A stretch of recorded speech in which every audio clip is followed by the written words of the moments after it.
It was really important for us too, because we were spending so much time in clinics, and because first of all, there's so many medical shows on television, and they have such a aesthetic to them. You know, we're always racing through the hallway to the emergency room, and it's white and everything's shiny and gleaming. And, you know, we didn't want that look, but we didn't want this kind of depressing, you're in a tiny fluorescent lit clinic kind of look. I mean, the thing about these clinics is that, as you can see, they're very intimate and they're full of a lot of warmth. And we wanted to capture that. And we thought that having 35 millimeter lenses could give a depth of focus that would make everything look more cinematic. And it was interesting because it wasn't, you know, there are a lot of cameras we could have used that are those little tiny, they look like still cameras, Canon cameras or other small cameras. And this was actually a pretty big and heavy setup. It was about this long plus prime lenses that our cinematographer was constantly changing on and off. So it wasn't the smallest, least obtrusive setup, but it gave us this look that we really wanted for the film. Yeah, but always, and just to finish the question about two cameras, yeah, our cinematographer, she was so good. You know, in these very sensitive counseling scenes, we all just tried to fade into the backdrop as much as we could. And what our cinematographer would do is shoot, you know, the doctor and over the shoulder shots as much as possible. And then at the very end, we'd ask everyone to hang out for a few more minutes in the room. And that's when we'd get a lot of those close-ups of the hands and that kind of thing that we could weave in later. They'd just keep talking, you know, about what they were talking about. But it was interesting too, there was a lot of experimenting since we couldn't show the faces of so many of the patients, and we actually gave them all the choice on that. We said, would you like us to show your face or would you not? And what happened is just the vast majority said no. And it ended up feeling strange to have like one patient in the film whose face you saw as opposed to all these others. And there's a certain power there. It's like this visual representation of the stigma that is on these women. I mean, why won't they show their faces? Because they're having to go back to their communities, their families, and explain what happened to their pregnancy. So we experimented a lot with how to shoot these women without showing their faces in a way that still made you feel very intimate and close with them. And at first we tried things, you know, it defies logic in some ways. I was like, oh, we need to show their full body. You know, let's go back, let's show the whole chair, because you learn so much about someone from seeing how they sit and what they're wearing and their full posture. But that actually felt very distant and stiff and strange. And I was talking about this problem we were having getting at a way of shooting these women anonymously with a friend of mine who's an editor, and he said, you know what I crave? I would crave just a wisp of hair out of focus in the foreground and then looking at the doctor, because then you're literally right almost in the woman's head. And so that's what ended up working the best, and that's mostly what we used. Oh, I'm sorry, the microphone. Sorry, we'll go to you next. Sorry. I liked it too because it gives the sense of these women as every woman. You know, that could be me, that could be my daughter. You know, it doesn't personalize it to the degree that you can distance yourself from it.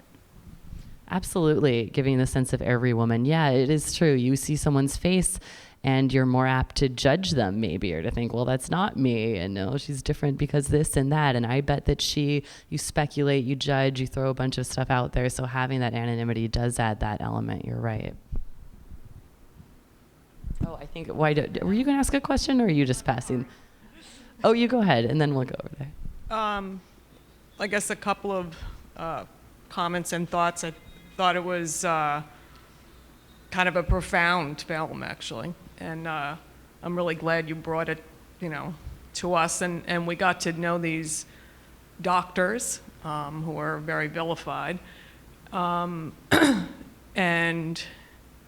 I definitely feel like the filmmaking was really, I don't want to say professional, but it was... You can say professional. Okay, it was professional. I hope it was professional. In the allowing the silences and the hugs. I mean, I remember seeing a movie about Chile and the disappeared, and you know, Steve decided I said enough here. Oh, it's still on. Still on? Okay, it's me. Okay, I'm sorry. And then, you know, leaving a little gap and not cutting away right away, then better things, or then the people say what they're really thinking, I think. So I think you really allowed that.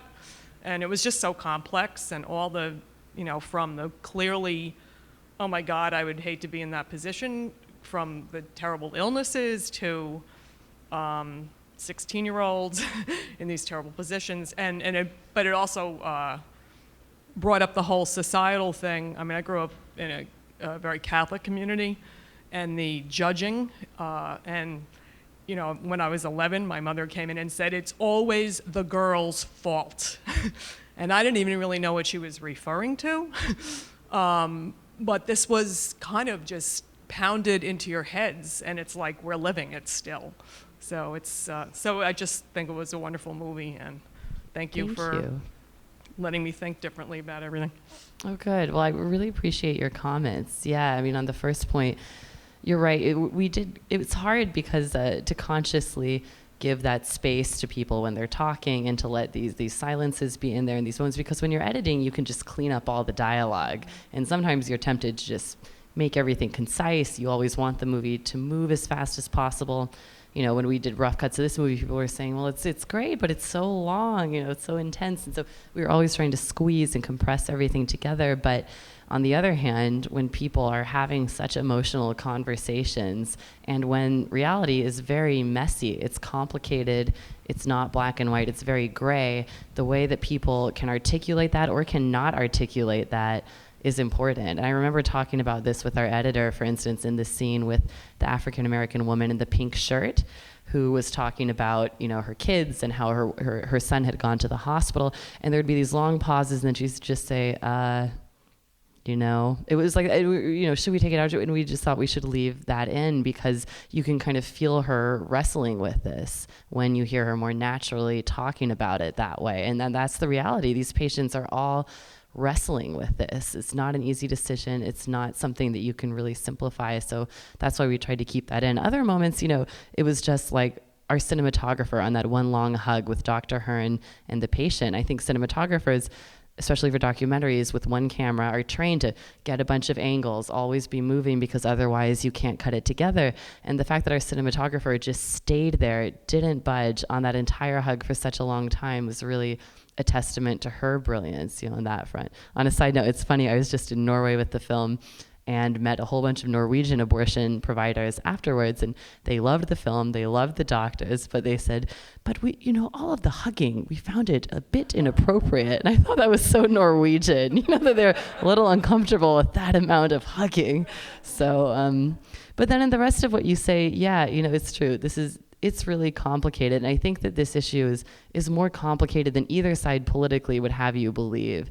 You know, in the interest of talking points for both sides, a lot of the arguments we hear in the national debate are, I feel, very simplified, but also have so little to do with the woman and the doctor. You know, we spend all this time arguing about when does life begin, and questions like that are abstract, and those kind of abstract, they're like intellectual arguments, and people will just be driven to extremes when you have those kind of intellectual arguments. But when you look at the circumstances of specific women and all these different factors that they're dealing with and how desperate they are, I think you see it really differently. And that's an interesting story about your mother growing up Catholic and what that was like. And you're right, it's true, there's such a tendency to judge. I mean, I'm from a generation that I wasn't through the fight for Roe versus Wade in the 70s, and have definitely noticed among younger women a tendency, even if they're not religious, if they hear someone got pregnant, oh, why wasn't she using contraception? Well, it's her fault. She should have used birth control. And a real tendency to jump to judgments there without realizing that so many women don't have access to contraception, or they never learned about it in the first place, or they're 16 and they're afraid to tell a parent or an adult. I mean, it's these kind of situations where, could this have been prevented? Yes, but this is a girl we're talking about, and what could we have done to prevent her from winding up in this situation? You know, if she'd felt comfortable talking to adults, if she'd been educated about contraception and responsible sex, why was she even having sex at such a young age? Was she coerced into doing this? Did she grow up in an environment where male approval was the most important thing? You know, we don't know. There's so many things we don't know here. And there's nothing easy about this issue or the decisions you see people making, but we hope the film encourages people to at least have more compassion and less judgment about the women who are in these very challenging situations. I think right over there, and then we'll go to you. I'm a little bit curious about the decisions that you made, where to start the film, the stories that you don't tell, right? The history and the context for why late term becomes the sort of flashpoint that it does. And so I'm kind of curious about you, where you came from, where you learned about the historical context and the history of reproductive rights and freedoms in this country, and how it was that you decided to tell this story. Yeah. Well, you know, the idea for the film came from watching the news coverage of Dr. Tiller's death and just wondering more about him personally. Who was this man and why was he doing this work? And although at first I thought it would be good to make a movie about Dr. Tiller and looking at the, you know, the history of violence against abortion providers in America, it's, I think, 8 abortion providers and clinic workers have been assassinated since Roe versus Wade. It's a really high number. You could do a whole film looking at that and looking at, you know, for instance, how Dr. Tiller came to this work, which is interesting because his whole family was actually in a plane crash, was tragically killed. Dr. Tiller was a military veteran. He was a dermatologist, and he took over his father's general practice. And women started coming to him saying, "Could you help me? Your father helped me and did abortions illegally." And Dr. Tiller was at first shocked. "How dare you people say such awful things about my upstanding father?" You know, was his response. But then he gradually realized they were telling him the truth, and this, you know, his father had done abortions, and he saw desperate, vulnerable women, and he learned how to do abortions. You know, and that's the story of so many abortion providers. They don't expect to be doing this, but they end up here because of the stories they've heard from women. So, I mean, that could be a whole other film. And I guess what I decided was that it would be more interesting for me to just be in the present tense, what's going on now, be a fly on the wall in these everyday dramas, and let the broader political context that you talk about be a part of the background and be part of the context, but more hinted at, never, you know, the main point of the movie. You know, I'd always considered myself pro-choice, and I'd been passionate about it, but I didn't know anything about third trimester abortion, and I don't think most people do, even most pro-choice people. In fact, when we started making the film, Martha and I we'd meet with a lot of reproductive justice leaders, and some of them were supportive, but some were very wary. They'd say, "Don't do this. It's bad for the movement. Why do you want to do this? Third trimester abortion, it's a losing issue." And I can understand how, with all the battles that are being fought just to keep contraception accessible and on insurance and that kind of thing, you know, such basic stuff, I can get why people would say, don't go there to the third trimester abortion stuff. But on the other hand, it's that kind of chipping away thing where, yes, this is the extreme edge, and yes, this is very few women, less than 1% of all abortions a year. So it's not a numerical thing. You know, I can get how putting your resources in contraception would be more important statistically than focusing on this. But it's that, you know, if it's chipped away here, it just keeps going and going and going. And then also the fact that these are some of the most compelling stories of all from these patients. So, you know, it really came out of a curiosity to learn more, I guess, more than having a certain agenda or feeling like people need to do this, pass this law about third trimester abortion. I didn't have any real policy knowledge, you know, very specifically or in depth in any way. It was just more about looking at the personal stories that are at the heart of the political debate and getting away from that rhetoric. I'm curious if you, at first I think that, what? Oh, I'm sorry. I'm really bad at this, noticing who's holding up their hands along a failure. Right, This is why I'm not a teacher. Sorry. First of all, I want to congratulate you. I'm also a filmmaker, so I know how much work goes into this stuff. Thank you. And the back end of it is huge, huge effort, you know. I was a late abortion counselor in the 70s. And when abortion was just made legal, and I started off in one of the first legal abortion clinics in New York, knowing nothing, doing early abortion, whatever. And I said I wanted to work in late abortion. At that time, it was, so I worked at this hospital in Upper New York, in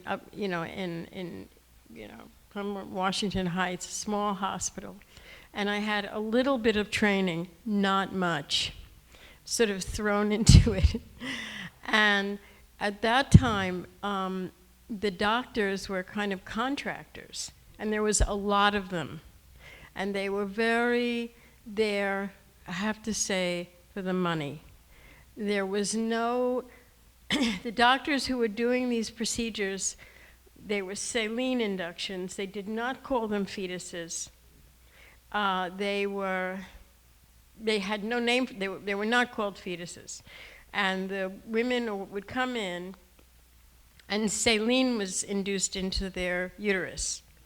And the doctors would literally watch television when they did it. It was really extra money. It was really phenomenal. The women and girls who came in for this were what I felt primarily incest survivors, who were really out of it. I mean, we're talking, I don't know how I got pregnant, where's my hole? I mean, really seriously out of it.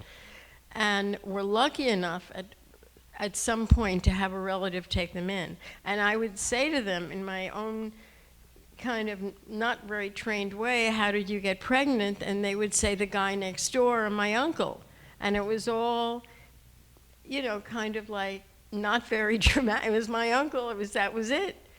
That was the major population that we had. The abortion itself was never called a fetus, was never called a baby, but they aborted on a toilet. Now, I don't know if this is what they're doing now, but it was difficult and painful, but that's how they did it. They aborted in a toilet. And it was never considered a baby. Never. And I guess that what I felt about the whole thing, and I guess my personal feeling was that the late-term abortion is almost more important than early abortion, because it's either done to these young girls who are totally out of it or for serious medical reasons. You know, that's what I thought about it. Wow. Well, thank you for sharing your incredible story. That's so interesting. I haven't heard anything like that before, so I'm really glad. Yeah, I mean, you're right. Yeah, they're the most desperate cases, totally. I mean, you know, there are probably, I think that the work these doctors do is very unique, and I've also met patients of late abortion providers and audiences as we've toured around this film, and I have heard from some people, you know, who went in the 70s, the 80s, there was no counseling at all, and just about what a different experience it was for them as patients. Yeah, I mean, I know that Dr. Tiller pioneered a lot of the emotional counseling stuff that you see in the film. Dr. Hearn did too. Those two were really pioneers. And I think that it's probably evolved a lot in a lot of ways, but also it's probably the fact that there are only 4 people and they're so targeted. There's no one else. I mean, they're a self-selecting group, I think, because, you know, the kind of doctors you're talking about who are doing this for extra money and weren't that emotionally invested in it, maybe, they probably would have left this a long time ago once the vitriol and everything started heating up in the 1990s on abortion providers. I'm just speculating, you know, but these 4 have stuck it out when no one else has, openly anyway. There are probably other doctors who do this. There certainly are other doctors who do this anonymously, whether in a hospital setting or elsewhere, illegally even, who knows. But these are the only 4 doing it openly and publicly. They're the only 4 that anyone can find on the internet without a well-connected doctor who can refer them to their friend or something like that. So I think for all those reasons, these 4 are unique, and the care they give their patients is very unique. And the emotional counseling has really been upped a lot because of Dr. Tiller and Dr. Hearn. And the clinic where the 2 women work is actually owned by a psychologist. And she has, I think, taken it to even the next level, where every detail of how the doctors interact with the patients has been very carefully considered. For instance, you see Dr. Robinson come into a room and meet a patient. She comes in and says, "Hi, I'm Susan Robinson. I'm the doctor." And she's found that that's the best way to talk to someone, to feel like you're on an equal levels with one another. She never has a clipboard. She doesn't wear a white lab coat. She's never like, yeah, I mean, I imagine going to your doctor. They're always looking at papers or they're typing. They barely even look at you. They certainly don't sit and talk to you for hours and hours. So I think they've especially examined every detail of counseling and the emotional care for the patient. And that's why it's such a unique model at their clinics. But thank you again. So interesting to hear about that. Yeah, I thought the film was very well done. Thank you. I'm curious if you've shown this in Wichita. I'm from Wichita, spent a lot of years there. I disagree with what the one doctor said in terms of the support that Wichitans gave Tiller over many, many, many years. And I worked in clinic defense during the Summer of Mercy when the Wichita was besieged by anti-abortionists all over the country. The city of Wichita spent hundreds of thousands of dollars defending Tiller's clinic. And and there was a wide, we spent many, months defending that clinic. So I personally, I had that objection to what she said, and I was curious. I don't think Tiller would have said that. I really don't. I was just curious if you've shown it in Wichita and had any reaction. Well, how cool to meet you, first of all, and thanks for all the work that you did during the Summer of Mercy. Some of you might remember at the very beginning of the film, there was footage of a bunch of people crawling up to a clinic. That's from the Summer of Mercy, people kind of crawling all across the street. And wow, thanks for the clinic defense work that you did.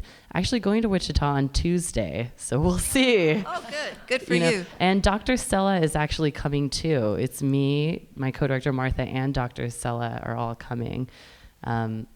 So yeah, it will be interesting to see the response from the audience and to all be there. You probably know since Dr. Tiller's clinic closed after his death, it has since been reopened very recently doing first trimester abortions by this woman named Julie Burkhart, who was Dr. Tiller's policy advisor, and after his death started a foundation to raise money to support patients seeking later abortions, and now reopened his clinic for the first trimester. So it will be really interesting to see how audiences react there. Yeah, I would like to hear what they said.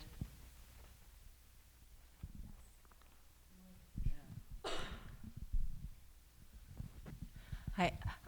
I was for about 15 years the medical director in the Bureau of Women's Health at the New York State Health Department, and about 10 years ago I did a big study of all the maternal deaths that had happened in New York over a 3 or 4 year period, several of which were involved in either women who couldn't get access to a late abortion and died as a result of major pregnancy complications, or one just horrendous sad case of a woman who had a serious complication, and her obstetrician remembered from years and years ago having done saline abortions like in the 1970s, and he was so desperate to do something to try to end the pregnancy and save her life that he did a saline abortion, but because he hadn't done them for decades, it was a fatal outcome.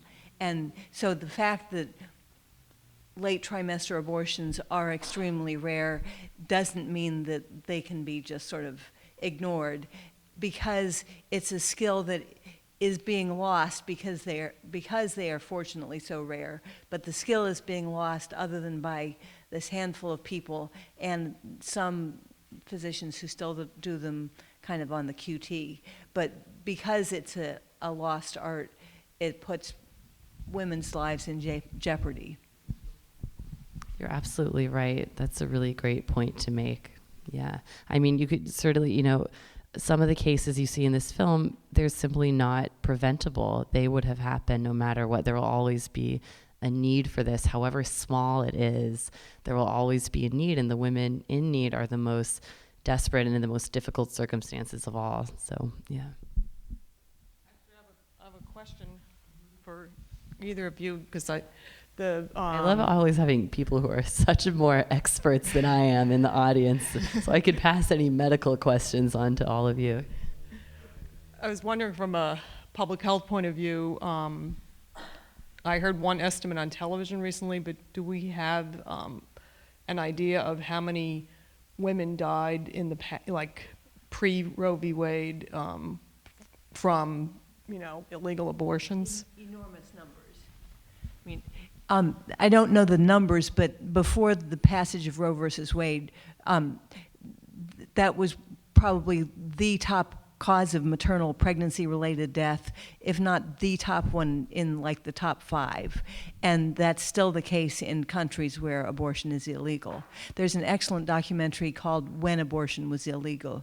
I'm blocking on the name of the woman who made the film. Oh, Dorothy Fadiman. She did a series of 3 historical documentaries about abortion. The first one was this one called When Abortion Was Illegal. And a lot of that is made up of interviews with surviving family members of women who died of illegal abortions. So, huge problem.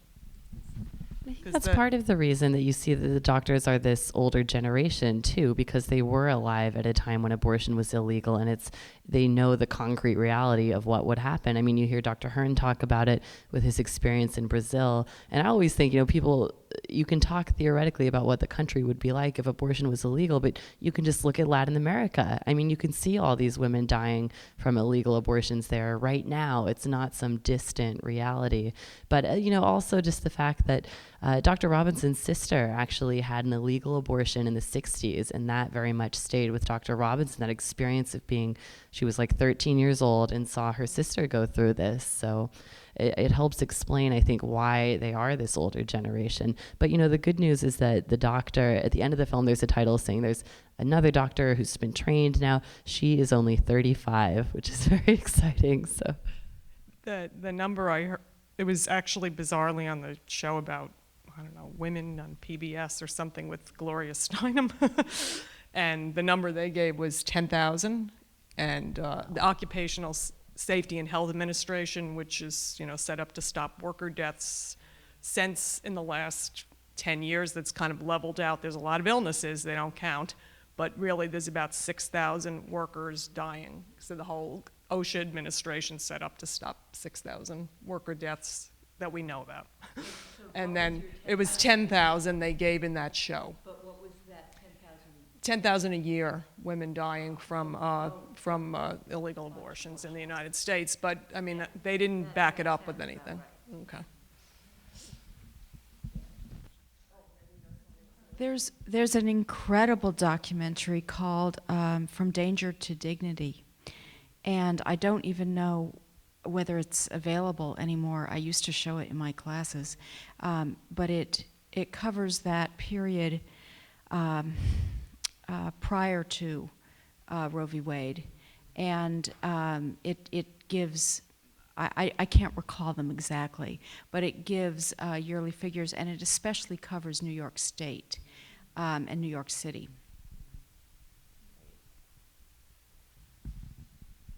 Have you shown this at all or gotten to expose this to people that are anti-abortion? And I'm just because it just was such a powerful film. Thank you for making it. Well, thank you. Yeah, we have. I think the comment you made earlier saying that, you think about this a little bit differently now, that's the comment we've gotten, something like that, from people no matter where they are on the political spectrum. People say, this is so much more complicated than I thought it was, or this is so much more personal than I thought it was. And we've had a lot of people come to us after screenings and say, I'm anti-abortion. Sometimes they say, this movie hasn't changed my thinking, but it made me have a little more sympathy for the women in these situations. Sometimes they say this movie has completely changed my thinking. And people have such interesting personal ways into this. I mean, one woman came up and said she was staunchly anti-abortion, but she just adopted a child, and she went through this adoption process where she had to repeatedly explain why she wanted to adopt a child and prove her worth as a mother over and over to boards of people in the government constantly. And she heard Dr. Robinson say at the end of the film, who is it for me to say, let me judge you, justify yourself to me, tell me a really good story? She connected that to her own experience with adoption, and something just clicked for her. So, you know, whatever responses people have are fine. There was one man who came, he's a minister at an evangelical church in Missouri. It's one of those mega churches, 2,500 people go there every Sunday. And he said this didn't change his thinking. He's still anti-abortion, but he's going to show it at his church because his congregation has mixed views on it, and he felt like it was fair. I mean, the one thing we tried to do too with the anti-abortion movement was not vilify them, because I feel like you can never doubt someone's intentions, you know, and we tried to show them in a way where they wouldn't feel like they were being treated like these cartoonish villains or anything like that. You know, we tried to show them the way they are in the doctors' lives, which is really in the background. I mean, they don't interact directly with the doctors. They're this buzzing presence in the background. They represent this looming threat of what might happen to them, and their behavior ranges. Some are silently, peacefully protesting. Others are aggressively harassing and yelling at the women who come in the clinics. I mean, there's a whole spectrum in the protesters too. So we wanted to try to treat them as fairly as we could, and I think that helps with that a little bit. I think that one segment too, where the woman was like, "You people have been so kind and so helpful and so thoughtful." So that was interesting, because obviously she had to walk from the gauntlet of the anti-abortion in there in the most just really vulnerable, critical, sensitive thing. So you did such a good job. Thank you. Yeah, people often say, well, it's very funny bringing the film to Europe, because everyone says, how do those people outside the clinics not have jobs? Everyone's very confused about, and I'm like, well, I don't know. You know, we're all confused. So the questions in Europe are, how do those people outside the clinics not have jobs? And then also, so legislators talk about this? They're all very confused, because in so many other countries, they disagree on abortion, they discuss it, they debate it, they disagree, whatever, but it's not something that political lawmakers would be talking about. And so there's such confusion in a lot of other countries about, you know, yeah, my mom and we disagree on this, but why would a lawmaker ever be talking about a medical decision? So it's just interesting that those are the two things every time in any other country people ask about. So maybe one more question. Okay, that's it. Well, thank you all so much for coming. Really appreciate it.